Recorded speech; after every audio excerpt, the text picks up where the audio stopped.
Saudaraku yang kucintai karena Allah, sebelum kita menyelami kisah inspiratif ini, yuk kita hiasi kolom komentar dengan lantunan sholawat kepada Nabi Muhammad Sallallahu Alaihi Wasallam.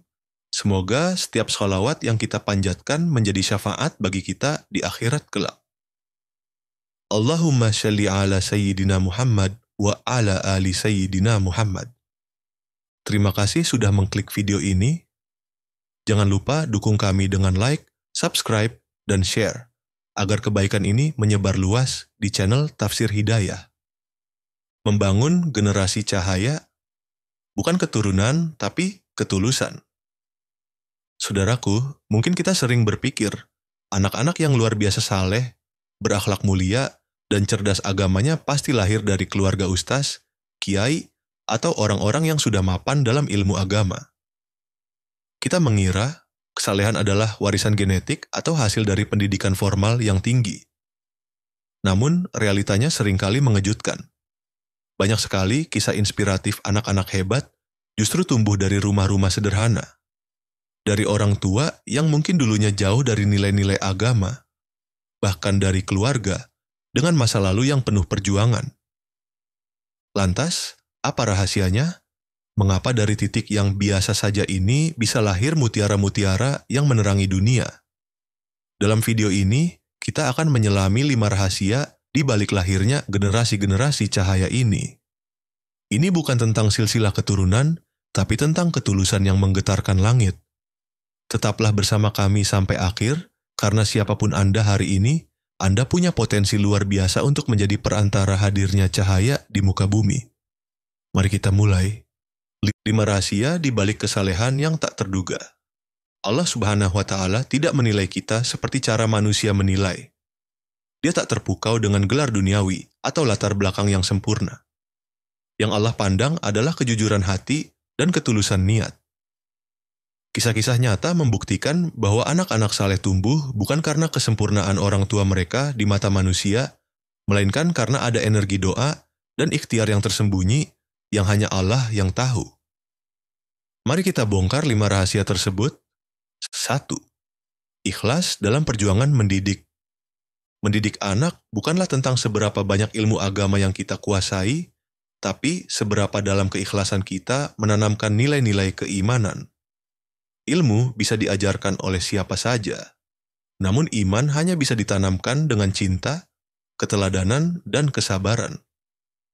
Orang tua yang menegur bukan karena marah, tetapi karena sayang.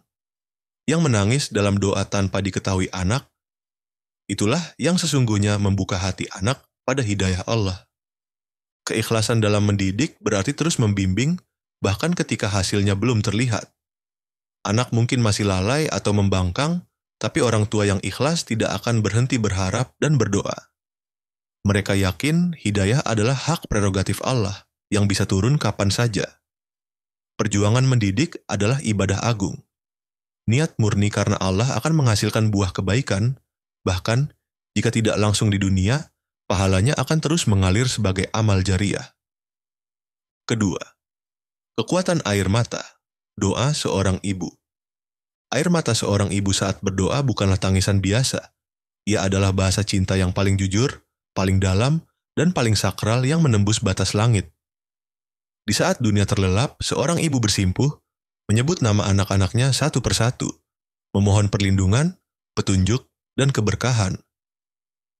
Mungkin anak-anak itu tak pernah tahu, tapi langit menjadi saksi bahwa hidup mereka dilapisi oleh doa-doa yang tak pernah putus. Rasulullah Sallallahu Alaihi Wasallam bersabda, 3 doa yang tidak diragukan pengabulannya, doa orang tua untuk anaknya. Haurai Tirmidzi. Doa seorang ibu tidak memerlukan mikrofon, audiens, atau pengakuan siapapun.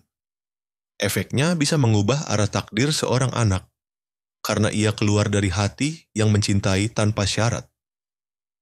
Jika Anda masih memiliki ibu yang mendoakan, ketahuilah Anda dikelilingi pelindung tak terlihat. Dan jika beliau telah tiada, setiap doanya semasa hidup masih menggema di langit, mengawal langkah Anda hingga hari ini. 3. Berkah kebaikan yang disembunyikan.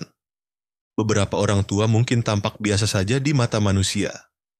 Tak punya gelar tinggi, tak dikenal publik, hidup dalam kesederhanaan, namun langit mengenal mereka dengan baik.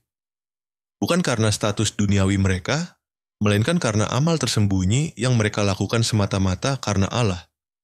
Mereka memberi tanpa pamrih, membantu tanpa berharap balasan, bersedekah tanpa nama, dan menangis dalam doa tanpa suara.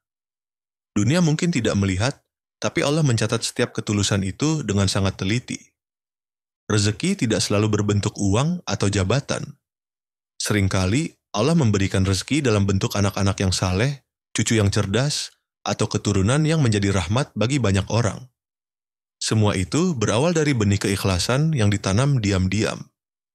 Inilah keadilan Allah. Tak ada kebaikan hambanya yang ikhlas akan sia-sia. Keempat, kesungguhan bertobat dan memulai hidup baru. Ada orang yang dulunya mungkin jauh dari agama, terjerat maksiat, atau menyia-nyiakan masa mudanya. Namun, ketika hidayah menyapa, ia tidak menolak. Ia kembali kepada Allah dengan sungguh-sungguh, bertobat bukan hanya karena takut neraka, tapi karena rindu pulang ke pangkuan Rabb yang tak pernah berhenti menanti. Inilah keajaiban tobat. Ia bukan hanya menghapus dosa, tapi juga membuka lembaran baru yang penuh cahaya. Kadang, balasan dari tobat yang tulus adalah lahirnya keturunan yang bersinar. Anak-anak yang lisan mereka fasih dengan Al-Quran, atau cucu-cucu yang ringan kakinya ke masjid. Semua itu seperti pelipur lara, seolah Allah berfirman, "Engkau pernah jatuh, tapi karena engkau bangkit dengan jujur, aku beri penerus yang akan menjaga kemuliaanmu." Jangan pernah meremehkan langkah pertama menuju Allah.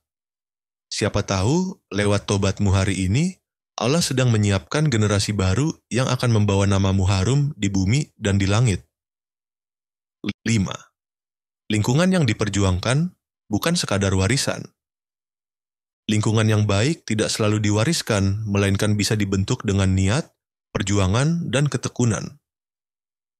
Anak-anak terbaik seringkali lahir dari rumah-rumah yang dulu jauh dari agama, namun kemudian dihiasi dengan perjuangan orang tua dalam membersihkan atmosfer rumah dengan Al-Quran, zikir, dan akhlak yang tenang. Rumah yang dulu mungkin penuh dengan hiburan duniawi bisa berubah menjadi tempat sujud dan tadabur. Ayah yang dulu sibuk mengejar dunia kini pulang lebih awal untuk mengimami sholat. Ibu yang dahulu keras kini lembut dalam doa. Semua itu bukan warisan tapi perjuangan. Anak-anak bukan hanya belajar dari nasihat, tapi dari getaran rohani di sekeliling mereka. Mereka menyerap kedamaian dari lantunan Al-Quran dan dari kesabaran orang tua. Inilah pendidikan tanpa kata-kata yang justru paling membekas. Penutup. Saudaraku yang dirahmati Allah, jangan pernah remehkan ketulusan yang Anda miliki, bahkan jika Anda bukan seorang ustaz, lulusan pesantren, atau belum banyak hafal dalil. Dalam mendidik anak, yang Allah lihat bukanlah seberapa banyak ilmu kita, melainkan seberapa dalam keikhlasan dan doa yang mengiringinya. Betapa banyak orang tua sederhana, namun doa mereka menembus langit, dan Allah menjadikan anak mereka pembawa cahaya di tengah zaman. Jangan malu jika rumah Anda masih dalam proses belajar. Jangan minder jika Anda baru mulai menata hidup. Allah tidak menuntut kita sempurna, Dia hanya ingin kita jujur dalam usaha. Anak-anak tidak membutuhkan orang tua yang sempurna, tapi butuh sosok yang berani berubah, sabar memperbaiki diri, dan setia mendoakan dalam sujud yang panjang. Apakah Anda punya orang tua atau guru yang dulu biasa saja, tapi doa dan ketulusannya membuat Anda jadi seperti sekarang? Tulis, "Alhamdulillah atas doa ibu ayahku" di kolom komentar, dan tag mereka jika masih ada. Like, share, dan subscribe video ini agar lebih banyak keluarga biasa punya harapan untuk melahirkan generasi luar biasa. Karena bersama Allah, semua mungkin.